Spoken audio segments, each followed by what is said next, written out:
नमस्कार यार, maths by DK Sharma YouTube channel पर आप लोगों का स्वागत है। हम लोग जो कंटिन्यू सेट कर रहे हैं उसी में आज अगला सेट हम लोग करेंगे।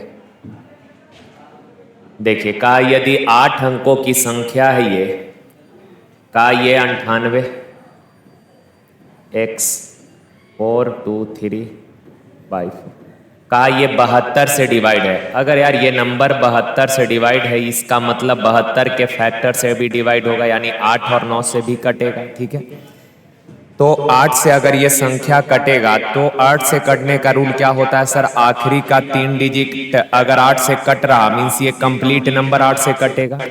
तो और आगे इसने बोला है कि सर बाई के अधिकतम मान के लिए इसका मान क्या होगा, तो बाई का मैक्सिमम वैल्यू देखना पड़ेगा। तो सर बाई का मैक्सिमम वैल्यू सोचिए जरा, 9 से ज्यादा तो कुछ हो ही नहीं सकता, यानी कि 9 अगर लेंगे तो 394 बनेगा। 394 के 8 से कटेगा तो 8 चौक 32, 7 या 4 74 नहीं कटेगा। अगर 8 लेंगे तो 8 चौक 32, 6 या 4 64, 80 64 कट जाएगा। यानी कि बाई का वैल्यू अगर 8 लेंगे तो ये व्यंजक ये संख्या जो है 8 से कट जाएगा। अब सर 9 से कटना चाहिए, तो 9 से कटने का रूल होता है अंकों का योग 9 से कटे, तो ये 9 से कटेगा। 4 3 7 2 9 हो गया। 8 4 12, 12 और 8 20 प्लस x। अब आप सोचिए सर x का मान क्या लें ताकि इनका योग जो है 9 से कट जाए। तो 20 से जस्ट बाद वाला नंबर कौन है जो 9 से कटता है? 27, यानी सर x का वैल्यू 7 लेंगे तो ये 9 से भी कट जाएगा। तो x 7 बाई 8 आ गया। x 7 यानी 7 5 35 बाई 9 8 है तो 8 3 24 माइनस 8 7 56, तो ये हो जाएगा 59 माइनस 56 कितना? 3, ऑप्शन सी। देखिए, कहा 50 छात्रों के ए बी और सी 3 समूह है। कहा हर एक समूह में क्रमशः 40 50 और 70 छात्र हैं। ए में 40 बच्चा है, बी में 50 बच्चा और सी में 70 बच्चा है। कहा परीक्षा में ए समूह के छात्रों का औसत 70 है। अच्छा, ए के छात्रों का औसत 70 है तो आप बताना टोटल अंक कितना हो जाएगा? अगर औसत 70 है तो टोटल हो जाएगा 2800। का बी के छात्रों का औसत 60 है, 50 बच्चा है, इनका एवरेज 60 है तो टोटल 60 बचे 3000। का सभी 3 समूह को एक साथ मिला दिया जाए तो औसत 80 हो जाएगा। अच्छा, इन तीनों को मिलाकर टोटल बच्चे कितने हो जाएंगे सर? तो 50 40 90 70 160, और इन 160 बच्चों का एवरेज 80 है तो टोटल कितना हो जाएगा? 0 0 48 8 4 12।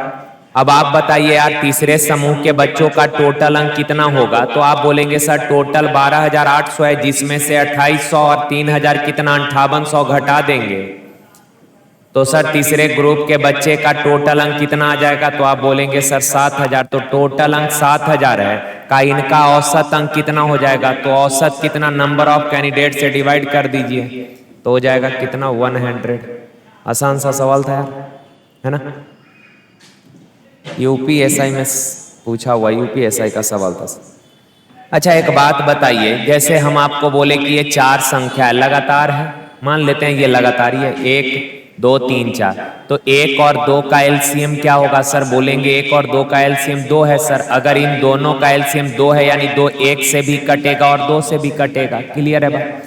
अब यार अगर ये 2 से कट रहा है तो 1 से तो पक्का कटेगा ना। अब इसका मतलब यह है कि जो संख्या 2 से कटेगा वो 1 से कटेगा। अब आप बताना 2 और 3 का एलसीएम कितना होगा? 6। तो आप बोलेंगे सर इन दोनों का एलसीएम 6 है, यानी ये 6 2 से भी कट रहा है 3 से भी कट रहा है। अगर 2 से कट रहा है 3 से कट रहा है, 2 कॉमन है ना, अगर 2 से भी कट रहा है इसका मतलब 1 से भी कटेगा। अच्छा, आप बोलिए 3 और 4 का एलसीएम क्या हो जाएगा? तो आप बोलेंगे सर 12 हो जाएगा, यानी ये 12 3 से भी कटेगा और 4 से कटेगा। अच्छा, अगर ये 3 से कट रहा है तो सर 2 से भी कटेगा ना, चूंकि 3 कॉमन है, यानी 3 से जो संख्या कटेगा वो 2 से भी कटेगा। तो ये 3 से कट रहा है तो 2 से भी कटेगा, और अगर 2 से कट रहा है तो 1 से भी कटेगा ना। चलिए, तो ये सवाल देखिए, तो का ए बी सी डी 4 संख्याएं जैसे कि ए और बी का एलसीएम है, मिसिंग है। ए और बी का एलसीएम बी है, ए और बी का एलसीएम बी है, मिसिंग है। का ए और बी का एलसीएम बी है सर। का बी और सी का एलसीएम, बी और सी का एलसीएम सी है। सी और डी का एलसीएम डी है। तो कहा ए बी सी डी का। अच्छा आप बताइए दोनों में बी कॉमन है, अगर ये संख्या बी से भी कट रहा है, सी से भी कट रहा है, और अगर ये बी से कट रहा है तो पक्का ए से भी कटेगा, क्योंकि ए और बी का एलसीएम बी है। अगर ये बी से कट रहा तो ए से भी कटेगा। अच्छा यहाँ इन दोनों का एलसीएम डी है, यानी कि डी सी से भी कट रहा, डी से तो कट ही रहा, सी से कट रहा, और अगर ये सी से कट रहा है इसका मतलब बी से कटेगा, और अगर बी से कट रहा मीन्स ए से भी कटेगा, यानी कि ए बी सी और डी का एलसीएम क्या हो जाएगा, डी हो जाएगा। देखिए कहा 10% पानी मिले 10 लीटर हाइड्रोक्लोरिक अम्ल के बिलियन। कहा कि एक 10 लीटर हाइड्रोक्लोरिक अम्ल का बिलियन है जिसमें 10% वाटर है। आगे कहा यार 10% पानी मिले 20 लीटर हाइड्रोक्लोरिक अम्ल के बिलियन में मिलाया जाता है, परिणामी बिलियन में हाइड्रोक्लोरिक अम्ल का प्रतिशत। तो पूछा क्या, बस इसको कंसीडर करिए। कहा दोनों बिलियन को मिलाने के बाद जो नया मिक्सचर बनेगा उसमें हाइड्रोक्लोरिक अम्ल का प्रतिशत क्या होगा। अगर हाइड्रोक्लोरिक अम्ल का प्रतिशत पूछा है तो केवल हाइड्रोक्लोरिक अम्ल को ही कंसीडर करना पड़ेगा सर। तो देखिए पहला जो मिक्सचर है 10 लीटर का, इसमें 10% वाटर है। अगर 10% वाटर है तो हाइड्रोक्लोरिक अम्ल होगा कितना परसेंट, 90%, यानी कि 9 लीटर। दूसरा मिक्सचर है सर 20 लीटर का, और दूसरा मिक्सचर में भी 10% वाटर है, यानी कि हाइड्रोक्लोरिक अम्ल होगा क्या परसेंट, 90%, यानी परसेंट से 2 जीरो कैंसिल, 9 दूना 18 लीटर। तो पहला मिक्सचर में 9 लीटर हाइड्रोक्लोरिक अम्ल है, दूसरा में 18 लीटर हाइड्रोक्लोरिक अम्ल है, दोनों को मिला देंगे तो टोटल 27 लीटर हाइड्रोक्लोरिक अम्ल होगा। टोटल मिक्सचर कितना में 20 और 10 30 में परसेंट 100 से गुना, 1 जीरो से 1 जीरो, 3 नंबर 27, 9 दहा 90 हो जाएगा। आसान सा ही सवाल था। देखिए कहा A B C public school की परीक्षा के लिए 320 बच्चों ने आवेदन किया। टोटल 320 बच्चे ने आवेदन किया है। कहा 230 बच्चा पास कर गया सर, 230 पास कर गया। आगे कहा बचे हुए में से 11.11%, तो 11.11% का फ्रैक्शन कितना होगा सर, 1/9। 11.11% को लिखते हैं 11.1/9%, और इसका फ्रैक्शन कितना होगा 1/9। ध्यान में रखना इस चीज को। कहा यार कि बचे हुए बच्चों में से 11.11% परीक्षा पास नहीं कर पाए, तो टोटल 320 बच्चों ने अप्लाई किया है, 230 पास कर गए, तो अभी बच रहे हैं कितने बच्चे, 90। और कहा बचे हुए का 1/9 भाग, बचे हुए का 1/9 यानी कितना, 10 बच्चा परीक्षा पास नहीं कर पाया, मीन्स फेल कर गया। आगे सवाल में कहा यार उन छात्रों की संख्या बताइए जो परीक्षा के लिए हाजिर नहीं हुए, मींस अपीयर नहीं हुए। तो आप बताना 320 बच्चा में से पास कर गया कितना, 230 बच्चा, फेल कर गया है कितना, 10 बच्चा, तो टोटल 40 बच्चा है, 240 बच्चा अपीयर हुआ है। तो सर 320 में से 240 बच्चा अपीयर हुआ है, तो बताइए बचा हुआ कितना हो गया। तो आप बोलेंगे सर 80 बच्चा जो कि परीक्षा में अपीयर नहीं हो पाए। 320 में से 220 बच्चा पास कर गया, 10 बच्चा फेल कर गया। सर पास करने वाला पता है, फेल करने वाला पता है, तो बाकी जो होगा बच्चा वो अपीयर नहीं हुआ होगा। देखिए दिया हुआ है कि 2 लड़कों द्वारा अलग अलग गति से प्रक्षेपित किसी गेंद के मार्ग की लंबाई समान है। यानी कि जैसे आप बॉल थ्रो करते हैं ना, क्रिकेट खेलते हैं ना, बॉल थ्रो करते हैं तो 2 बच्चा गेंद थ्रो किया है, तो उस गेंद द्वारा ट्रेवल किया गया डिस्टेंस इक्वल है। बस ये इसका मतलब यही है। आगे कहा कि पहले प्रक्षेप और दूसरे प्रक्षेप के औसत गति का, यानी कि दोनों गेंद के स्पीड का रेशियो है 90 किलोमीटर और 162 किलोमीटर पर आवर। सर 18 से काटिएगा, 18 पचे 90, 18 नमा 162। अब आगे सवाल कहा यदि दूसरे प्रक्षेप को उक्त लंबाई को तय करने में 1 सेकंड लगता है तो पहले प्रक्षेप को कितना समय लगेगा। अच्छा डिस्टेंस तो सेम है, और आपको पता है कि सर जी अगर डिस्टेंस सेम है ना तो स्पीड और टाइम एक दूसरे का इनवर्स होगा। स्पीड 5-9 है तो टाइम हो जाएगा 9:5। अच्छा दूसरा गेंद को ट्रेवल करने में 1 सेकंड लगता है, अनुपात में 5 पर दिया है कितना, 1 सेकंड, 5 यूनिट 1 सेकंड का। पहला गेंद को कितना समय लगेगा, तो 9 यूनिट का वैल्यू पूछा है, तो 1/5 गुना 9 यानी 5 एकम 5, ठीक है, 5 8 40, 1.8 सेकंड। ऑप्शन सी, ठीक है ना। देखिए यहाँ बस पॉइंट जो है ये पॉइंट का अंतर है, बाकी रिजल्ट सेम रहेगा भाई मेरे। देखिए ना यहाँ 1.11.91 है और यहाँ जो पूछा है न्यूमेरिकल तो सेम है, बस डेसिमल का फर्क है। तो थोड़ा सा यहाँ पर आपको कंपैरिजन करना पड़ेगा। जरा देखिए तो जो डेटा दिया है इसको ना देखें, वो बाद में कर लेंगे। जो डेटा दिया है और जो पूछ रहा है बस इन दोनों को कंपेयर कीजिए। जो डेटा दिया है इसमें 2 डिजिट से पहले डेसिमल है, पर जो सवाल पूछा है इसमें कितना 1 2 3 4 5 6 7 डिजिट, 7 डिजिट से पहले। सर यहाँ 2 डिजिट से पहले डेसिमल है, यहाँ 7 डिजिट यानी 5 डिजिट एक्स्ट्रा है ना, इसमें 5 डिजिट एक्स्ट्रा से पहले डेसिमल है। यानी कि फाइनल रिजल्ट जो होगा इसका जो वैल्यू आएगा डेसिमल 5 डिजिट बाद शिफ्ट हो जाएगा। 5 डिजिट बाद शिफ्ट कहने का मतलब हुआ कि आप इसमें जो है 10 के पावर 5 से गुना कर दीजिए, डेसिमल 5 डिजिट बाद यानी 10 के पावर 5 से गुना कर दें, इतना हो जाएगा। या फिर इस चीज को आप लिख सकते हैं कि सर डेसिमल 5 डिजिट बाद 1 2 3 4 5 यानी कि 8396.3। तो अब ऑप्शन में जिस तरीके से दिया रहेगा उस तरीके से लिख लीजिए, मतलब कर लेना है। तो यहाँ 10 के पावर 5 कहाँ कहीं है क्या, ये ऑप्शन डी हो जाएगा। क्लियर है बात। तो कई जगह इस तरह तरीके से दिया रहेगा, अगर ऐसे है तो ये, अगर ऐसे रहेगा तो ऐसे कर लेंगे। देखिए का एक शहर का नक्शा 1:50,000 के पैमाना पर बनाया गया। अच्छा, इसको रीड करने का तरीका पता है क्या होता है? जैसे कि नक्शा पर 2 स्थान के बीच के दूरी को ये रिप्रेजेंट किया है, मतलब 1:50,000 कहने का मतलब कि 2 स्थान के बीच का एक्चुअल डिस्टेंस है 50,000 सेंटीमीटर, मीटर, किलोमीटर कुछ बोलिए 50, चूंकि रेशियो यूनिट लेस होता है। 50,000 चूंकि आगे सेंटीमीटर का चर्चा किया तो सेंटीमीटर पढ़ेंगे इसको। एक्चुअल डिस्टेंस है 2 स्थान के बीच का एक्चुअल डिस्टेंस 50,000 सेंटीमीटर है, तो उस दूरी को मैप पर 1 सेंटीमीटर से डिनोट किया गया है। एक्चुअल जैसे नहीं देखते हैं 2 स्थान, जैसे मान लीजिए कि इंडिया है।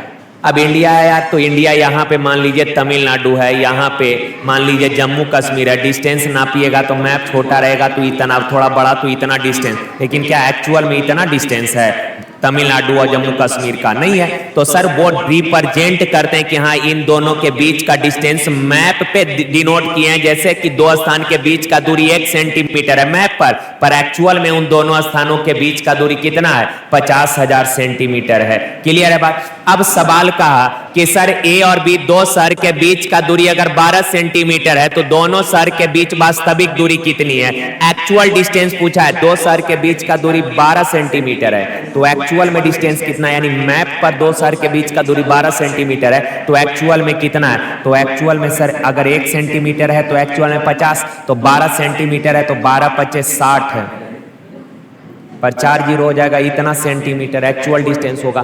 किलोमीटर में आंसर मांगा है तो आप सबको पता है कि सर 1 किलोमीटर बराबर होता है 1000 मीटर। मीटर को सेंटीमीटर में लाएंगे, अगेन 100 से गुना कर देंगे, यानी 1 किलोमीटर बराबर 1 लाख सेंटीमीटर। तो 1 लाख से डिवाइड कर दीजिएगा, कैंसिल हो जाएगा। क्या किलोमीटर? 6 किलोमीटर। Option C. देखें यार, का एक विक्रेता को पता चलता है कि उसका 10% माल खराब हो गया। अच्छा, 10% माल खराब हो गया, 10% यानी टोटल 10% का फ्रैक्शन 1/10 ना, यानी टोटल सामान 10 था तो उसमें 1 खराब हो गया, तो बचा है कितना? 9। अब आगे कहा कि बाजार में बिल्कुल नहीं बेचा जा सकता, 10% जो खराब हो गया वो बेचने लायक नहीं है। का उसे बचे हुए सामान का मूल्य कितने प्रतिशत बढ़ाना चाहिए ताकि खराब सामान के कारण होने वाले हानि की क्षतिपूर्ति किया जा सके? कहा यार कि बचे हुए सामान का रेट कितना बढ़ा दे ताकि खराब होने के कारण जो लॉस हुआ है उसका कंपनसेट हो सके। तो सर पहले 10 वस्तु था, अब 9 वस्तु है, कहा कितना, तो जैसे जनरली क्वांटिटी और प्राइस एक दूसरे का इनवर्स होता है, अगर ये क्वांटिटी का रेशियो की पहले 10 वस्तु था तो अब 9 वस्तु बचा है, तो प्राइस का रेशियो क्या होगा 9:10, यानी पहले 9 का चीज 9 में बेचता था, अब 10 में बेचना पड़ेगा, कितना बढ़ाना पड़ेगा प्राइस 1, तो 1 बढ़ाना पड़ेगा कितना पर 9 पर परसेंट 100 से गुना, और ऐसे भी 1/9 कितना 11.11% होगा। देखिए कहा कि 76% जल मिश्रित 10 लीटर चीनी के बिलियन को 5 दिन के लिए धूप में रखा जाता है। 5 दिन के बाद यदि बिलियन में जल की मात्रा 20% रहती है तो शेष बिलियन का परिणाम क्या है, यानी कि शेष बिलियन, शेष मिक्सचर का क्वांटिटी पूछा है। सर पता है 10 लीटर का एक मिक्सचर था, आपके पास दूध और चीनी का, आपने एक शरबत तैयार कर लिया है, उस शरबत को आपने 10 दिन तक धूप में रख दिया, तो कहा कि बताइए अब कितना मिक्सचर बच रहा है, तो 5 दिन तक आप धूप में रख दिए, कुछ पानी वाष्पीकृत होगा। ध्यान से समझिएगा, अगर चीनी और पानी का मिक्सचर है, धूप में रख दिए तो पानी वाष्पीकृत हो जाएगा, क्या चीनी के क्वांटिटी में कोई परिवर्तन होगा? आप बोलेंगे सर नहीं, जैसे पानी वाष्पीकृत हो जाएगा तो लास्ट में तो चीनी सारा बचा हुआ ही रह जाएगा, तो चीनी का क्वांटिटी सेम न रहेगा, पहले जितना शरबत था उसमें चीनी का क्वांटिटी, पानी वाष्पीकृत हो जाने के बाद जो शेष बचा उसमें चीनी का क्वांटिटी, दोनों तो सेम रहेगा। हाँ, पानी वेरी करेगा कि सर शुरू में कुछ पानी होगा, जब धूप में रख दिए पानी वाष्पीकृत हो गया तो कम हो गया होगा, तो पानी तो वेरी करेगा लेकिन चीनी का क्वांटिटी सेम रहेगा, तो चीनी को लेकर बढ़िए। 10 लीटर के मिक्सचर में 76% वाटर है तो चीनी क्या परसेंट होगा 24%। धूप में रखने के बाद कुछ पानी वाष्पीकृत हो गया तो अब बचा है, मान लेते हैं मिक्सचर x लीटर, अब बचा है हुआ मिक्सचर कितना है x लीटर, और इस बचे हुए मिक्सचर में 20% वाटर है, तो सर चीनी क्या परसेंट होगा 80%। दोनों में चीनी बराबर, दोनों में चीनी क्या होगा बराबर, ठीक है। थोड़ा देखिएगा उधर गेट लगा दीजिए, साउंड आ जाता है यहाँ पे, समझ रहे बात? अरे गेट लगाइए, साउंड आ जाता है यहाँ पे।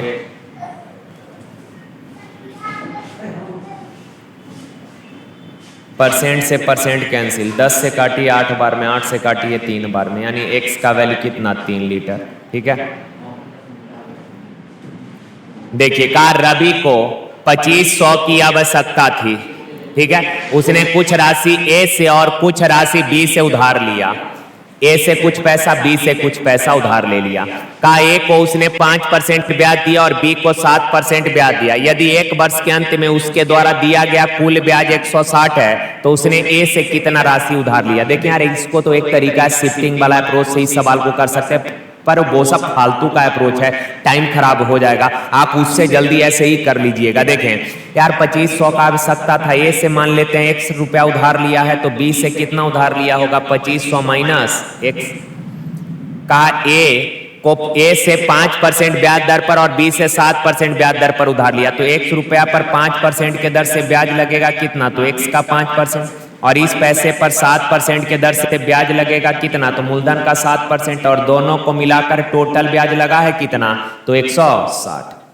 अब थोड़ा मेंटली कैलकुलेशन करिए, काट मत दीजिएगा लब से, रहने दीजिए इतना ही। 5x/100 7/100 से दोनों को बारी बारी गुना करेंगे, 7/100 से गुना करेंगे, 2 जीरो से 2 जीरो 25 175। अच्छा यहाँ माइनस का 7x/100 और यहाँ 5x/100, तो प्लस 5x/100 माइनस 7x/100, यानी कि माइनस 2x/100 हो जाएगा। अब बराबर 100। सर 2x/100 उधर चला जाएगा, यानी x/2 से कट जाएगा, तो x/50 उधर जाके प्लस 160 इधर आके घटेगा तो 15, तो x बराबर 15 × 5 = 75, यानी कि 750। ऑप्शन क्लियर है? तो ऐसे ही कर लीजिएगा, आसान ही है। देखिए कहा जब 2 अंकों की संख्या को उसके अंकों के जोड़ से गुना किया जाता है तो उसका गुणनफल 424 आता है। इसके अंकों को एक दूसरे के स्थान पर रखकर प्राप्त संख्या को अंकों के योग से गुना किया जाता है तो गुणनफल 280 निकलता है। कहा संख्या के अंकों का योग, अंकों का योग क्या होगा ये बताना है। अंकों का योग पूछा है तो ऑप्शन से तो पहले ही छट गया सर कि आप कर ही नहीं पाइएगा, अगर संख्या पूछे होता तब ऑप्शन से कर भी सकते थे आप, अब आपको करना ही पड़ेगा। देखिए कहा मान लेते हैं x और y किसी संख्या के 2 अंक हैं, तो संख्या क्या हो जाएगा 10x + y। अब का इस संख्या को इसके अंकों के योग से गुना करिएगा, जो परिणाम आएगा वो क्या होगा 424। अब अंक को बदल देंगे तो संख्या बन जाएगा 10/+6 और इस संख्या को मल्टीप्लाई कर दीजिए इसके अंकों के योग से, तो परिणाम आ जाएगा कितना मेरे प्यारे भाई 280। अब का अंकों का योग निकालना है तो इन दोनों इक्वेशन को ऐड कर लीजिए यार। अगर इन दोनों को ऐड करेंगे तो जरा बताइए, तो ऐड करिएगा तो x प्लस वाई यहां भी, x प्लस वाई यहां भी, जब ऐड करेंगे तो x प्लस वाई कॉमन हो जाएगा ना, यस। और अंदर में क्या बच जाएगा मेरे प्यारे भाई 10x plus Y plus 10/+x, तो ऐड करेंगे 11x प्लस 11y, यानी 11 अगर कॉमन करेंगे तो अंदर बच जाएगा x प्लस वाई बराबर इधर 4, 8, 2, 10, 6 और 1, 7, 11 से काटिएगा 64 बार में। अच्छा x plus y, x plus y, x plus y का स्क्वायर 64 है, तो x प्लस वाई बराबर कितना हो जाएगा 8। अरे भाई x प्लस वाई गुना x plus y, x plus y का होल स्क्वायर होगा ना यार। अब स्क्वायर हटाएंगे तो उधर वर्गमूल हो जाएगा, 64 का वर्गमूल कितना 8, और यही पूछा है कि संख्या के अंकों का योग क्या होगा। अब ये कितना आसान सा सवाल है, इससे भी आसान कुछ हो ही नहीं सकता यार।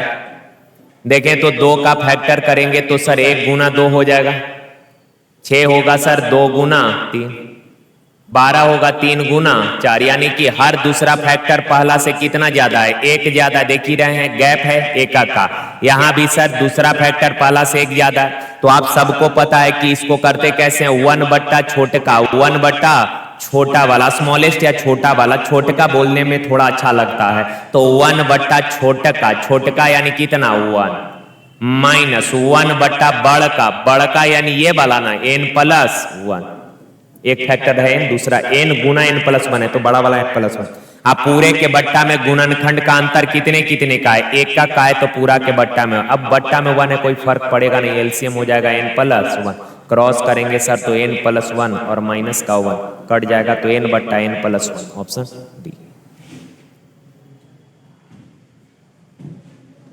ठीक है, चलिए देखें यार ये cos 4x का मान क्या होगा। cos 4x यादें रखना है 1 - 8 sin square x into cos square x। cos 4x क्या होगा तो 1 - 8 sin square x into cos square x, 1 - 8 sin square x into cos square x, यानी कि 1 - 8 sin square theta into cos square theta. इसको रट जाइएगा, ठीक है। और अब बनाना कैसे ये भी सीख लीजिए। एक चीज तो आप लोगों को याद ही होगा यार कि cos 2 थीटा बराबर होता है 1 - 2 sin स्क्वायर थीटा। क्लियर है ना बात। अच्छा अगर cos 4 थीटा की बात करें सर, cos 4 थीटा क्या होगा तो sir 1 - 2 sin square, angle double हुआ तो यहां भी एंगल डबल कितना 2 थीटा हो जाएगा।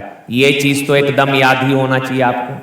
एक चीज और आपको याद होना चाहिए कि सर sin 2 थीटा क्या होगा तो सर sin 2 थीटा होगा क्या होगा, तो आप बोलेंगे sir 2 sin theta into cos theta. ये भी आपको ध्यान में रखना है। क्लियर है बात। अब आ जाइए सवाल पर। अच्छा cos 4x है, cos 4x बराबर क्या लिख सकते हैं 1 माइनस, चूंकि cos 2x रहता तो 1 - 2 sin स्क्वायर x होता, पर cos 4x है तो 1 - 2 sin स्क्वायर 2x हो जाएगा। कोई दिक्कत यहां तक नहीं, आप बोलेंगे सर। अच्छा एक बात बताइए तो 1 माइनस ये sin 2x का वैल्यू क्या होता है, sin 2x क्या होता है, तो आप बोलेंगे सर ये 2 होगा ना यार, 2 sin स्क्वायर 2x ना, तो यहाँ पे ये 2 होगा। अच्छा ये sin स्क्वायर 2x है, केवल sin 2x कितना होगा तो sir 2 sin x into cos x। ये sin 2x का वैल्यू है, पर स्क्वायर है तो स्क्वायर कर देंगे इसका, तो ये होगा 1 माइनस ट्वाइस ऑफ, अंदर इसका स्क्वायर करेंगे 2 का square 4 sin square x into cos square x हो जाएगा। सर 1 माइनस 2 से गुना करेंगे 2 चौक 8 sin square x into cos square x, option D. तो ये दोनों चीज आप रट ही जाइएगा। रटना क्या है, याद रहेगा भी नहीं रटेंगे तो। कुछ लोगों को तो ये सब बचपन से पता है, पर जिनको नहीं पता है कम से कम ये सब चीज जो है कहीं पे लिख के साट दिया करिए कि हर दिन 1-2 बार नजर पड़ेगा तो ये सब ध्यान में रहेगा मेरे भाई। पेपर में आ जाता है, लोग कर ही नहीं पाता है। देखिए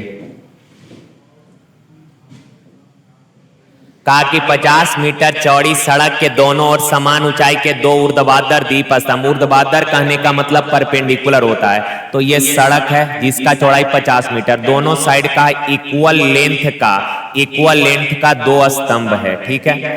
आगे कहा इन खंभों के बीच एक बिंदु से दीप के स्तंभ के शीर्ष का उन्नयन कोण 60 और 30 है। ध्यान रखिएगा, बीच कहने का मतलब मिड पॉइंट नहीं ले लीजिएगा, इन दोनों खंभों के बीच में कहीं भी एक बिंदु है, क्योंकि अगर मिड पॉइंट रहता और दोनों खंभे का हाइट सेम है तो मिड पॉइंट से टॉप पर बना उन्नयन कोण भी सेम न होना चाहिए था, पर एक 60 है और एक 30 है, इसका मतलब ये पॉइंट जो है मिड पॉइंट पर नहीं है, कहीं भी एक पॉइंट है मान लेते हैं, ठीक है ना। आप बताइए इस पॉइंट से इस खंबे के टॉप का जो टॉप का जो उन्नयन कोण बनेगा ये 60 डिग्री, और इस पॉइंट से इस खंबे के टॉप का उन्नयन कोण 30 डिग्री। अब शुरू हो जाइए यार, tan 60 √3/1 यानी ये √3 और ये 1, tan 30 होता है 1/√3, ये 1 है तो ये कितना हो जाएगा √3। क्लियर बात। अच्छा, दोनों खंबे का हाइट तो इसने बोला है सेम है, यहाँ √3 है यहाँ 1 है, तो सेम बनाना पड़ेगा। कैसे बनाएंगे सर? तो सर इसको √3 से गुना कर दीजिए, तो इसको भी √3 से गुना, √3 ये वाला दूरी कितना हो गया, यहाँ से यहाँ तक 3 हो गया। अच्छा, ये वाला 1 ये वाला 3 तो टोटल 4, पर एक्चुअल में टोटल डिस्टेंस है 50 मीटर, दोनों खंबे के बीच का दूरी 50 मीटर, 4 यूनिट 50 तो 1 यूनिट बराबर इतना। सवाल का दीप स्तंभ की ऊंचाई √3 का वैल्यू पूछा है, तो √3 पॉइंट में दिया ना सर, तो √3 का वैल्यू क्या लिख सकते हैं 1.732, 1.73 लिख लेते हैं, ठीक है ना। 0 से डेसिमल 1 अंक के बाद शिफ्ट हो जाएगा। अब यार 5 से गुना करेंगे, 5 दिया 15, ठीक है, 5 7 35 और 1 36, 5 3 8 अब बट्टा 4 से डिवाइड करिएगा, 4 दूना 8, ठीक है, 4 एकम 4, 21 पॉइंट समथिंग आएगा। कोई है ऑप्शन डी, हो जाएगा। देखिए यार, किसी बड़े कंटेनर में 3:2 के अनुपात वाले जूस और पानी का 50 लीटर का मिक्सचर है, थोड़ा मेंटली इसको करिएगा, ठीक है ना। का इसमें जूस और पानी के 60 लीटर मिश्रण को मिलाया जाता है, जिसमें जूस और पानी का अनुपात 2:3 है, ओके। का इसके बाद 11 लीटर मिश्रण को शुद्ध जूस से बदल दिया जाता है, 11 लीटर मिक्सचर को जूस से बदल दिए, यानी कि 11 लीटर मिक्सचर निकाल लिए और उसके जगह पर 11 लीटर जूस डाल दिए। तो का अंतिम मिश्रण में पानी और जूस का अनुपात, चलिए पहला देखिए, तो पहला मिक्सचर है 50 लीटर का, जिसमें जूस और पानी का रेशियो 3:2 है, जूस और पानी 3:2 है, तो सर 3 जूस है 2 पानी, 3 2 5 बराबर 50, 1 बराबर कितना 10, 1 बराबर 10 तो 3 बराबर 30 और 2 बराबर 20, यानी पहला 50 लीटर का जो मिक्सचर है उसमें जूस है 30 लीटर और पानी है 20 लीटर। आगे देखिए, आगे इसने बोला यार कि इसमें जो मिलाए हैं 60 लीटर मिक्सचर, जिसमें जूस और पानी का रेशियो 2:1 है, 2:1 3 बराबर 30, 1 बराबर 20 तो 2 बराबर 40 और 1 बराबर 20, तो ये 60 लीटर वाला मिक्सचर में जूस और पानी का रेशियो है। अच्छा, इन दोनों को मिला दिए तो टोटल 110 लीटर का मिक्सचर हो गया। टोटल जूस कितना है तो 70 और टोटल पानी कितना हो गया 40, तो रेशियो लेंगे सर 7 और 4 का। अब आगे कहा यार कि इसमें से का 11 लीटर मिक्सचर को 11 लीटर जूस से बदल दिया, यानी 11 लीटर मिक्सचर निकाल लिया और फिर बाद में 11 लीटर जूस डाल दिए। अच्छा, 110 लीटर मिक्सचर था अपने पास, इसमें से 11 लीटर मिक्सचर निकाल लिए तो बचा क्या लीटर 99 लीटर, और इस बचे हुए मिक्सचर में भी जूस और पानी का रेशियो क्या हो जाएगा 7:4 होगा। चूंकि ओरिजिनल वाला में रेशियो 7:4 है तो 11 लीटर निकालने के बाद जो रिमेनिंग बचेगा उसमें भी रेशियो 7:4 का ही हो जाएगा सर। क्वांटिटी में फर्क पड़ेगा, क्वांटिटी घट सकता है लेकिन रेशियो में कोई परिवर्तन नहीं होगा। पहले भी कई बार बताएं, तो 99 लीटर के मिक्सचर में जूस और पानी का रेशियो 7:4, तो टोटल 7 4 11 बराबर 99, तो 1 बराबर 9, 7 बराबर 63 और 4 बराबर 36 हो जाएगा। अब कहा कि सर इसमें जो है मिला दीजिए, क्या मिला दीजिए सर, इसमें 11 लीटर जूस मिला दीजिए, तो 11 लीटर जूस मिला देंगे तो अब जूस हो जाएगा कितना 74 लीटर। वाटर के क्वांटिटी में तो कोई परिवर्तन नहीं, 36 ही रहेगा, तो रेशियो हो जाएगा 4 2 से 18 बार में और 2 से 37 बार में, यानी 37:18। तो कहा कि अब बताइए पानी और जूस का अनुपात, तो पानी है 18 और जूस है 37, तो 18:37 ऑप्शन क्लियर है। 1-2 बार बस देख लीजिएगा ना, 1-2 बार देख लेंगे तो ये माइंड में सेट हो जाएगा और है बहुत आसान। 2 देखें यार, समानांतर मत गुणोत्तर मत, जैसे ए और बी ये 2 नंबर है, ए और बी दो नंबर है, इसका एएम यानी अरिथमेटिक मीन समानांतर माध्य और एक होता है समानांतर श्रेणी, दोनों में अंतर है। ये समानांतर माध्य यानी अरिथमेटिक मीन है, तो अरिथमेटिक मीन यानी जस्ट लाइक एवरेज होता है, दोनों को जोड़कर 2 से डिवाइड कर दीजिए। ए और बी का अगर ज्योमेट्रिक मीन बोलेगा तो दो नंबर है तो दोनों को गुना करके रूट लगा दीजिए। क्लियर है बा? जैसे मान लीजिए अपने पास ए बी सी 3 नंबर है, इसका एएम अगर आपसे बोले तो सर एएम तीनों को ऐड करिए और 3 से डिवाइड कर दीजिए। अगर इसका जीएम निकालना है, ज्योमेट्रिक मीन निकालना है, तो ये हो जाएगा क्यूब रूट ए इंटू बी इंटू सी। क्लियर है बा? अब आ जाइए सवाल पे जरा। कहा दो संख्या है सर जिसका समानांतर माध्य और गुणोत्तर माध्य 7 और 2 रूट 10 है। अच्छा, ए और बी दो नंबर का समानांतर माध्य क्या होगा, तो जोड़कर 2 से डिवाइड करिए, पर दिया है कितना 7, तो यहां से ए प्लस बी क्या हो जाएगा 14। अच्छा, ए और बी का ज्योमेट्रिक मीन क्या होगा, रूट अंडर ए बी, लेकिन गुणोत्तर माध्य दिया है कितना 2 root 10। Sir both side square करेंगे तो ए बी बराबर 4 दां 40। अब का ए और बी का मान निकालना है। सर एक बात बताइए, ऐसा दो नंबर देखिए, ऑप्शन से देख लीजिए ना, किन दो नंबर को जोड़ने पर 14, गुना करने पर 40 आ रहा है, 5 चौक 20 खत्म सर, 20 दूना 40, जोड़ने पर 22 हो जा रहा है। यहाँ 10 4 14, 10 चौक 40, ऑप्शन सी ठीक है।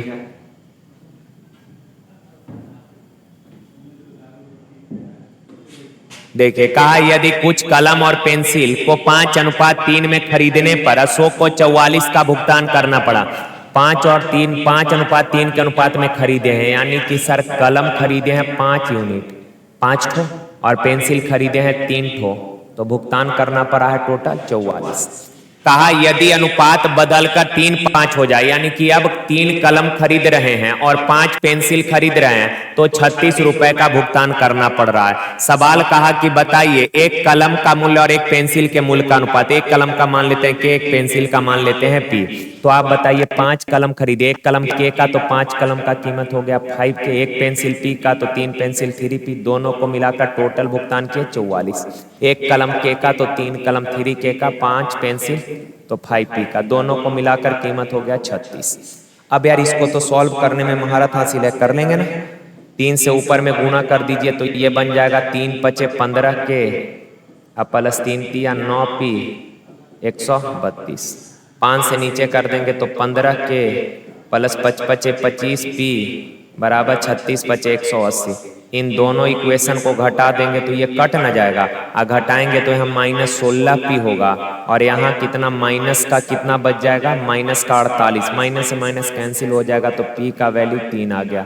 अब पेंसिल 3 है, किस रेशियो में, बाद में 3 है, 2 गो में, ये तो छट जाएगा। अब इन दोनों को निकालना ही पड़ेगा। पी 3 है, पी देखिए तो 3 है, तो 5 तिया 15, 15 उधर जाके घटेगा 21, 3 के 21, तो के बराबर कितना आ जाएगा 7। पी 3 के 7, पी 3 के 7, ऑप्शन बी। देखिए कहा ए संयुक्त रूप से बी और सी के, कहा ए जो है ए बी और सी के गुणनफल के अनुक्रमानुपाती है। इसको सुधार लीजिएगा सवाल, ए बी और सी के गुणनफल के अनुक्रमानुपाती है। तो ए जो है बी और सी के गुणनफल के अनुक्रमानुपाती, अनुक्रमानुपाती कहने का मतलब समानुपाती होता है, तो ए बी और सी के गुणनफल के समानुपाती है। सर इधर लेकर आइएगा तो ये हो जाएगा A1 बट्टा B1 इंटू C1 बराबर दाएं साइड A2 बट्टा B2 इंटू C2। अब सबका वैल्यू दिया है, लिख लीजिए। कहा सर A6 है, B3 C2, A6 B3 C2।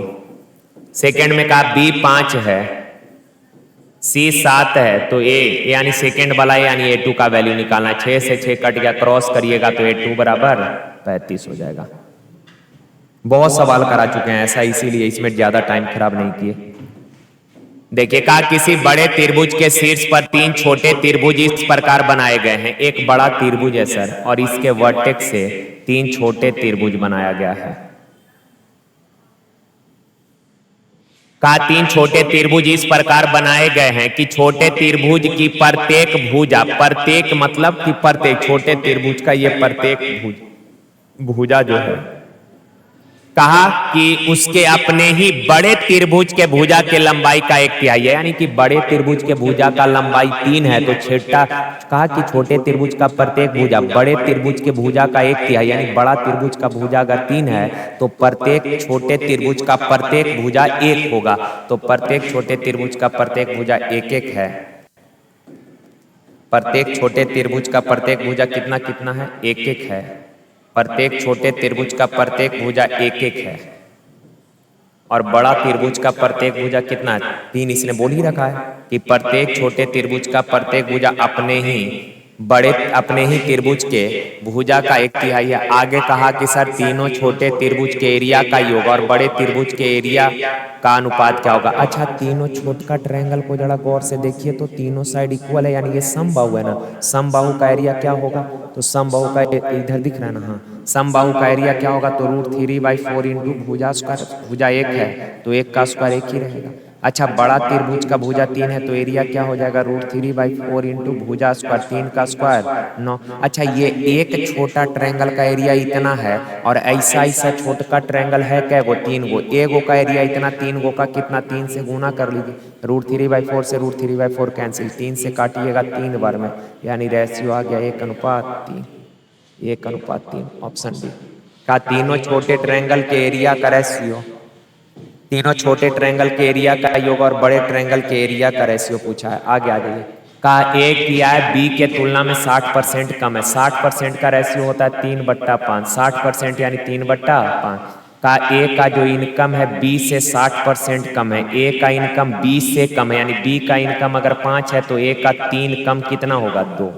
आगे का ए का व्यय, व्यय यानी एक्सपेंडिचर, खर्च, का ए का खर्च बी के खर्च का 60% है। ए का खर्च बी के खर्च का 60% है। अधिक या कम नहीं बोला। का ए का खर्च बी का 60%, तो बी का खर्च अगर 100 है तो ए का खर्च 60 हो जाएगा। तो 100 और 60 का रेशियो लिखेंगे 20 या 60, 20 बचे 100। आगे बढ़िए, ये लाइन इंपॉर्टेंट है। का यदि ए की आय बी के व्यय के 70% के बराबर है।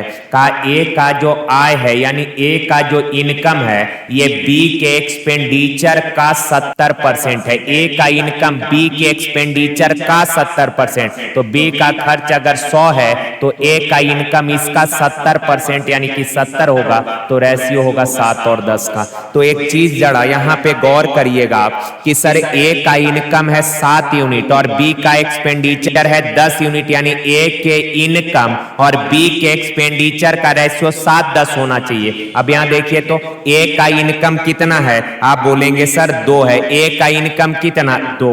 बी का खर्च कितना? 5, लेकिन रेशियो होना चाहिए 7:10 ना, तो यहाँ पे रेशियो 7:10 बनाना पड़ेगा। तो सर जो बनाना है बना लेंगे, लेकिन पहले इक्वल बना लीजिए। तो यहाँ पे 5 से गुना और यहाँ पे 2 से इक्वल हो गया। 5 दूना 10, 5 दूना 10, 10 10 यानी 1:1, 10 10 यानी 1:1। एक अब इनकम 7 होना चाहिए तो 7 से गुना, एक्सपेंडिचर 10 होना चाहिए 10 से गुना। काम खत्म हो गया। अब यहाँ 35 से गुना किए हैं तो यहाँ भी 35 से गुना करना पड़ेगा। यहाँ 20 से किए हैं तो यहाँ भी 20 से गुना करना पड़ेगा। अब हो गया खेल खत्म। अब आप बताइए 35 दूना 70, 35 दूना 70, सर 35 बचे 175, 20 बचे 100, 20 दिया 60। अच्छा, ए का इनकम है 70, कमाया है 70, उड़ाया है 60, तो बचाया कितना? 10। बी कमाया 175, उड़ाया 100, तो बचाया कितना? 75। रेशियो लेंगे 5 दूना 10, 5 से 15 बचे 75, 2:15। ऑप्शन डी हो जाएगा ना। अच्छा सवाल था यार। देखिए, कहा कि वस्तु का क्रय मूल्य और अंकित मूल्य क्रमशः 720 और 900 है, यानी क्रय मूल्य 720 है और अंकित मूल्य 900 है। कहा यार कि जब इसे x% के छूट पर बेचा जाता है तो 5x/3% लाभ होता है। अच्छा, आप बताइए डिस्काउंट होता है अंकित मूल्य पर, लाभ और हानि होता है किस पे? क्रय मूल्य पे ना। का x% डिस्काउंट दिए हैं तो 900 पे दिए होंगे, चूंकि अंकित मूल्य 900 है तो का x% डिस्काउंट दिए, 900 अंकित है, x% छूट दिए तो बेच रहे होंगे कितना में? 100 - x/100 में। अब आगे कहा यार 5x/3% लाभ हुआ। अच्छा, 5x/3% का फ्रैक्शन बनाइएगा तो यहां पे रुक जाइए। 5x/3% 3% हटाएंगे बट्टा में 100, 5 से काटिएगा 20 बार में, यानी ये आ जाएगा x बट्टा कितना 60, यानी क्रयमूल 60 है, x का लाभ हुआ तो लाभ हानि विक्रयमूल पर ना, तो कहा 5x बट्टा 3% का लाभ हुआ, इसका फ्रैक्शन x बट्टा 60 यानी क्रयमूल 60 है, x का लाभ हुआ तो विक्रयमूल कितना होगा 60 प्लस x बट्टा 60। सर ये भी विक्रयमूल है, ये भी विक्रयमूल है, दोनों विक्रयमूल है अतः आपस में बराबर। अब काटा पीटी मचा दीजिए, 60 से काटिएगा 12 बार में, सर 2 0 से 2 0, 3 तिया 9, 3 चौक 12, 4 से दोनों में ना गुना तो 240 अब प्लस 4x बराबर 300 माइनस 3x, माइनस 3x इधर आके जुटेगा 7x, 300 240 उधर जाके घटेगा 60, तो x बराबर 60 बट्टा 7 यानी 7 8 56, 8 सही 4 बट्टा 7, 8 सही 4 बट्टा 7 ऑप्शन।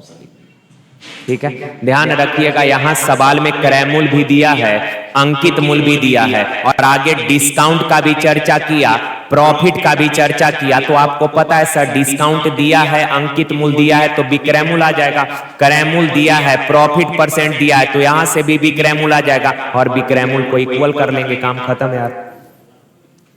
देखिए कहा 5 पुरुष और 8 महिला काम को 12 दिन में, 5 मैन और 8 वोमेन काम करे ये लोग, तो काम कर देगा क्या दिन में 12 दिन में, ये टोटल वर्क हो गया मैन इंटू डे। आगे कहा कि सर 3 मैन और 7 वोमेन अगर मिलकर काम करेगी तो ये सारे लोग काम कर देंगे कितने दिन में 15 दिन में, दोनों टोटल वर्क है तो बराबर हो जाएगा। अब थोड़ा मेंटली कैलकुलेशन करिए तो 12 पचे 60 मैन और यहाँ 15 तिया 45 मैन, तो 60 और 45 का अंतर कितना हो जाएगा 15 का बराबर 12 8 96, 15 7 105, 96 और 105 का अंतर 9 वोमेन, 3 तिया 9, 3 पचे 15, तो मैन और वोमेन का रेशियो क्या आ गया 3:5, ये एफिशिएंसी आ गया। मैन का एफिशिएंसी है 3 यूनिट, वोमेन का एफिशिएंसी 5 यूनिट। अब आगे सवाल में कहा यार कि 11 महिलाएं उस काम को कितने दिन में, 11 महिला उस काम को, तो सर ये भी टोटल वर्क है ना और ये भी टोटल है, कहीं से निकाल लीजिए, यहीं से निकालते हैं। मैन है 3 तो 5 तिया 15, वोमेन है 5 तो 8 पचे 40, 15 और 40 55 गुना 12, ये टोटल वर्क है। का इस पूरे काम को 11 महिला कै दिन में, सर 11 महिला कै दिन में, एक महिला एक दिन में 5 काम तो 11 महिला एक दिन में 55 काम, 11 महिला एक दिन, ओहो एक वोमेन का एफिशिएंसी 5 यानी वोमेन एक दिन में 5 काम, वोमेन एक दिन में तो 11 वोमेन एक दिन में 55 काम, तो कहा इस काम को 11 वोमेन कै दिन में, 11 वोमेन एक दिन में 55 काम, तो इस काम को कै दिन में, तो 55 से डिवाइड कर दीजिएगा 12 दिन में। ठीक है, का ए सी का 1/6 है, ए जो है सी का 1/6 है, ए किसका 1/6 है सी का 1/6 है, किसका 1/6 है सी का, तो ए बी और सी 3 है, 3 वेरिएबल है, ए सी का तो का वाला नीचे यानी सी 6 है तो एक कितना 1 होगा। आगे का बी ए का 2 गुना, बी ए का 2 गुना तो 2 हो जाएगा। कहा यार ए बी सी का औसत 30 है, अच्छा तीनों का औसत 30 है तो योग 30 तिया 90 और योग अनुपात में कितना है 9, तो 9 यूनिट बराबर 90, 1 यूनिट बराबर कितना 10, तो कहा कि बताइए ए और सी का अंतर, ए और सी का अंतर 5 यूनिट बराबर 50। का 7 वर्ष पहले ए और बी के आयु का अनुपात 4:5 था, ए और बी के एज का रेशियो 7 साल पहले, ये इसको डिनोट करते हैं, -7 कहने का मतलब हो गया 7 साल पहले, शॉर्ट फॉर्म में लिखने का तरीका, रेशियो है 4:5, नहीं तो आप पूरा लिख लीजिए 7 साल पहले। आगे कहा 8 साल बाद, 8 साल बाद 8 ईयर हेंस या +8 लीजिए, बात एक ही है, का रेशियो 9:10। देखें आप 2 व्यक्ति के, ये सब तो इतना बार बनाए होइएगा कि माथा खराब, अब तो इरिटेट हो जाते होइएगा इस तरह का सवाल देखकर भी। देखें का 2 व्यक्ति के एज में 2 समय का अगर रेशियो दिया है तो दोनों जगह के अंतर को सेम करेंगे, क्योंकि डिफरेंस ऑलवेज सेम होता है ना, तो अंतर सेम करिए, यहाँ 5 का, यहाँ ओहो सेम ही है, यहाँ 5 का गैप है, यहाँ भी 5 का, तो अनुपात में अंतर है 5-5 का, पर एक्चुअल में अंतर है कितने का -7 + 8, माइनस प्लस 2 चिन्ह रहता है ना तो डिफरेंस जुड़ जाता है, 8 7 15, 5 यूनिट 15 ईयर तो 1 यूनिट बराबर 3। अब सवाल का उनकी वर्तमान आयु का योग ज्ञात करें। सर आप बताइए 7 साल पहले दोनों के उम्रों का योग 5 4 9 यूनिट, 9 1 बराबर 3 तो 9 यूनिट बराबर 27। आप बताना ये कब के उम्र का योग आ गया 27 साल, तो आप बोलेंगे सर ये 7 साल पहले दोनों के उम्रों का योग 27 था, प्रेजेंट में कितना, तो 7 7 दोनों का ना जोड़ेंगे तो 7 7 14 ऐड कर दीजिएगा, 7 4 11 3 1 4 41 वर्ष हो जाएगा प्रेजेंट में उम्रों का योग। Option A. देखिए कहा 9 सेंटीमीटर त्रिज्या वाले तांबे के ठोस गोले का हथौड़े से पीट पीट कर 2 सेंटीमीटर त्रिज्या वाला तार बना दिया गया है। इस निर्मित तार की लंबाई, अच्छा गोला को पीट पीट के तार बना दिए, गोला मतलब समझ रहे हैं ना, हाँ उसी को पीट पीट कर तार बना दिया। और तार किसका एग्जाम्पल, जैसे ये तार है, तार किसका एग्जाम्पल है, तो तार का मोटाई अलग बात है, थिकनेस, जैसे नॉर्मली हम लोग के यहाँ तार जो ये सब यूज होता है, तार का मोटाई थिकनेस जो होता है, मोटाई यानी थिकनेस होता है, नगण्य होता है, न के बराबर होता है, लेकिन फिर भी वो किसका एग्जाम्पल होता है, बेलन का एग्जाम्पल होता है। तो गोला को पिघलाकर अगर तार बना दिए, इसका मतलब गोला का आयतन और तार का आयतन यानी बेलन का आयतन बराबर होगा। सर गोला का रेडियस 9 है तो आयतन होगा 4 पाई/3 आर क्यू, 9 का क्यू 729 लिखिए, 9 गुना 9 लिखिए। बेलन का आयतन होता है pi are square, pi R, radius कितना है 2 सेंटीमीटर त्रिज्या, तो रेडियस 2 का स्क्वायर 4 हो जाएगा। ऊंचाई निकालना है, ये इतना आसान सवाल था यार। पाई से पाई कट जाएगा, 4 से 4 कट जाएगा, 3 तिया 9, 9 9 81 तिया 243, ऑप्शन डी।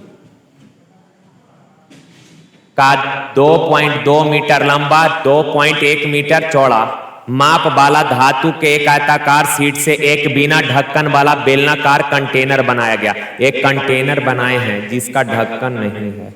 सर ढक्कन नहीं है, पेंदा तो होगा ना। अब आगे कहा कि बनाए जाने वाले कंटेनर का व्यास और ऊंचाई समान है, कहा डायमीटर और हाइट सेम है। क्लियर है बात। आगे कहा कंटेनर के निर्माण की लागत 50 रुपया, लागत है 50 रुपया। आगे सवाल में कहा यार कि यदि कंटेनर का व्यास 14 है, अच्छा व्यास डायमीटर 14 है तो हाइट भी 14, चूंकि इसने पहले ही बोल चुका है, और अगर डायमीटर 14 है तो रेडियस कितना हो जाएगा 7 हो जाएगा।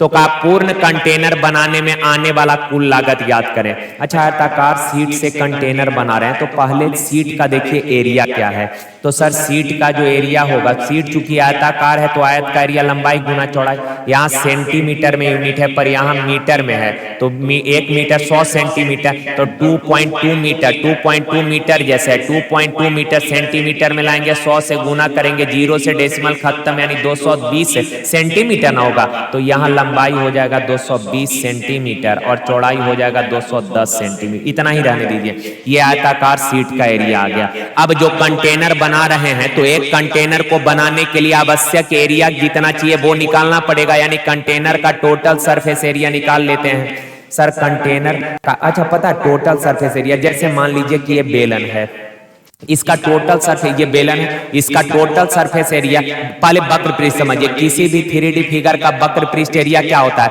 तो किसी भी 3D फिगर के टॉप और बॉटम को हटा दीजिए, बाकी ये जो पोर्शन बच रहा है ना ये सब, इसी को वक्र कहते हैं। ये जो कर्व वाला पोर्शन है ना इसको वक्र पृष्ठ बोलते हैं। और अगर टोटल बोलेंगे तो टॉप और बॉटम को वक्र पृष्ठ एरिया में अगर टॉप और बॉटम का एरिया ऐड कर देंगे तो ये टोटल सरफेस एरिया आ जाएगा यार। तो आप बताइए इस बेलन का वक्र पृष्ठ एरिया क्या हो जाएगा 2 पाई आर एच में, टॉप तो है ही नहीं, ढक्कन तो है नहीं, बॉटम है तो बॉटम वृत्ताकार तो वृत्त का area pi are square add कर दीजिए। तो बताइए पाई आर दोनों में कॉमन है, तो पाई कहने का मतलब 22/7, आर कहने का मतलब 7, अंदर में क्या हो जाएगा सर 2h यानी ये 14, 14 दूना 28, अरे नहीं आर एगो कॉमन कर लिए तो एगो आर को 28 + 7, 28 और 7 कितना हो जाएगा 28 और 7 35,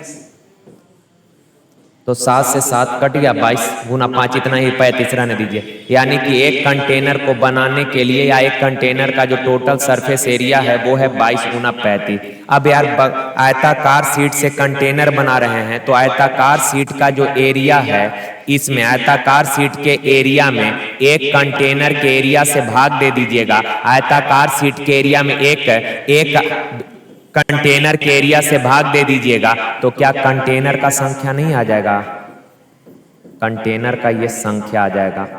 ठीक है काट दीजिए तो 10 बार में 5 दूना 5 7 7 तिया 30 बार यानी 30 दूना 60, यानी 60 कंटेनर बनेगा। एक कंटेनर बनाने का खर्चा 50 रुपया, तो 60 कंटेनर का 50 गुना 60 3000 रुपया, ऑप्शन ए। क्लियर है बात। चलिए देख लें यार, थोड़ा सा स्क्रीनशॉट वगैरह अगर लेना है तो ले लिया करिए। ठीक है चलिए। का एक, ये थोड़ा कैलकुलेटिव है यार, का एक व्यक्ति का मासिक वेतन 1,60,000 है, वह 3 मद व्यक्तिगत और पारिवारिक खर्च पी, टैक्स टी, शिक्षा ई पर खर्च करता है, शेष धन उसकी बचत है। पी आय का 50, छोड़िए ना आगे, जैसे चूंकि बड़ा सवाल है, पढ़ना एक साथ नहीं है, जैसे जैसे पढ़ेंगे बना लेंगे।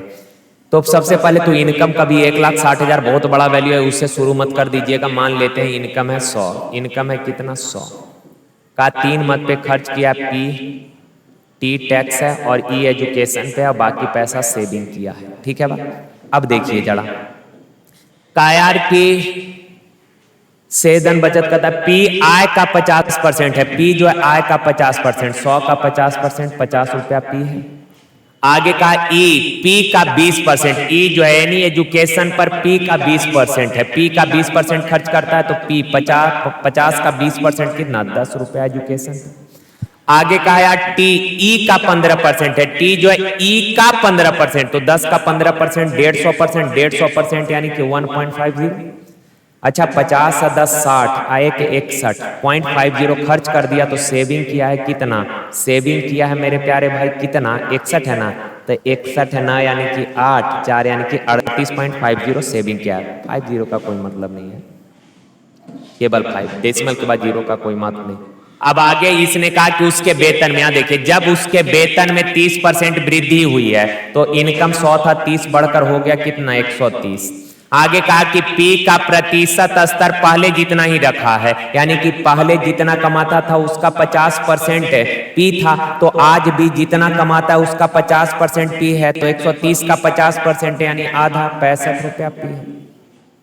का ई पी का 30% है, ई जो है पी का 30%, तो 65 का 30%, 3 पचे 15, 3 छक 18, 1 19, यानी कि 65 का क्या परसेंट है 30% ना, 30 1% से 0 कैंसिल, परसेंट 2 जीरो, तो 1 0 कैंसिल, तो डेसिमल 1 अंक से पहले। आगे कहा कि सर टी ई का 20% है, टी ई का 20%, 20% यानी 1/5, तो 5 तिया 15, 5 नमा 45, 3.9। तो आप बताइए खर्च टोटल कर दिया कितना, तो 9 और 5 14, ठीक है हाथ मेरा 1, इधर 9 और 3 12, 5 17 और 1 18, और हो जाएगा 6 और 1 7 और 1 8, 88.4 खर्च कर दिया। तो सेविंग किया होगा कितना, सेविंग किया होगा 6, 2 यानी कि 1, 2 यानी कि 130 है ना वो, सॉरी, तो 6, अब 130 है तो आठ जाएगा 2, 8 5 13 यानी कि 4 हो गया 41। तो सवाल कहा कि दोनों बचत का योग कितना है, बचत, अच्छा टोटल इनकम है 1,60,000,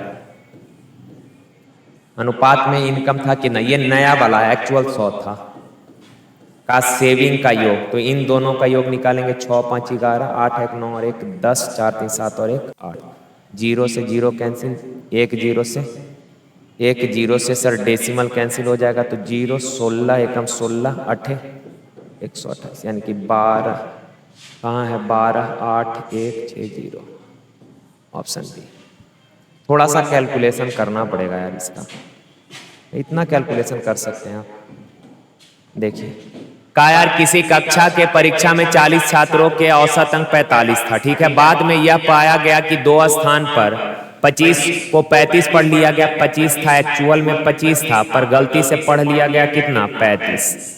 आगे कहा यार कि 38 को 32 पढ़ लिया, एक्चुअल में था 38, पढ़ लिए कितना 32, जिसके कारण एवरेज निकल कर आया 45। हमने आपको बोला 40 बच्चा के अंकों का औसत निकालिए, आप निकालने लगे, आप किए क्या गलती कि सर एक बच्चा का 25 अंक लेना था ले लिए 35, दूसरा का 38 लेना था ले लिए 32, तो आप बताइए एक्चुअल में लेना था 8 5 13, 5 63, पर आप गलती से ले लिए कितना 67, तो ज्यादा ना ले लिए हो, कितना अंक ज्यादा 4 ज्यादा ले लिए, तो ये योग में 4 का वृद्धि हो गया, तो एवरेज में कितना का वृद्धि है पता करेंगे, योग 4 बढ़ गया तो एवरेज कितना, योग को एवरेज में लाएंगे, नंबर से डिवाइड करेंगे, यानी 1/10, 1/10 यानी कि 0.1 बढ़ गया, एवरेज 0.1 बढ़कर आया है 45। चूंकि आप योग ज्यादा लिए थे, 4 नंबर ज्यादा ले लिए, तो एवरेज 0.1 बढ़ गया, तो एक्चुअल में एवरेज 0.1 कम करना पड़ेगा ना, तो 45 था 0.1 कम कर देंगे 44.9, कहाँ गया 45 एवरेज है ना, सही तो है 45.1 कम करेंगे तो 9, यानी ये 44.9 हो जाएगा, कहीं तो है नहीं, 25 को 35 पढ़ा गया, 25 था 35 पढ़ लिए, ठीक है। एक स्थान पर 38 को 32 पढ़ा गया था, 38 था 32 पढ़ लिए, 8 5 13, 3 2 5 1 6, ठीक है।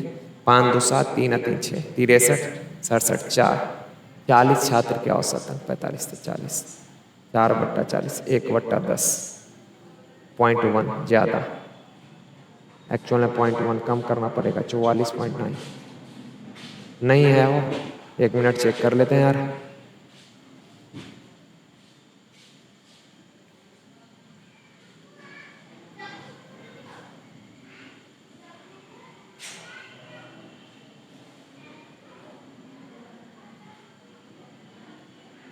चौवालीस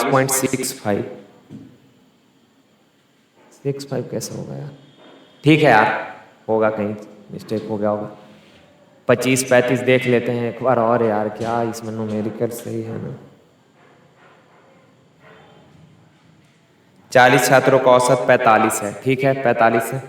25 को 35 पढ़ लिए थे 38 को 32 पढ़ लिए थे, तो क्लास के औसत अंक ज्ञात करें। क्यों ऐसा हो रहा है यार? 40 छात्र है तो देख लीजिए एक बार और लास्ट का 40 छात्र का औसत 45 है, ठीक है। बाद में यह पाया गया कि 2 स्थान पर 25 को 35 पढ़ा गया और 1 स्थान पर 38 को 32 पढ़ा गया। 2 स्थानों पर 25 को 35 पढ़ा गया, 2 स्थान पर 25 को 35। अच्छा, 2 स्थान पर 25 था और इसको पढ़े हैं कितना? 35। 2 स्थान पर 25 था पर उसको पढ़ लिए थे 35। ऐसा कहने का मतलब इसका का 38 को 32 पढ़ लिए थे, 38 को 32। तो एक्चुअल में योग होना चाहिए 50 और 38 88, पर ले लिए 70 और 32 102। कितना ज़्यादा हो गया सर योग? तो आप बोलेंगे 4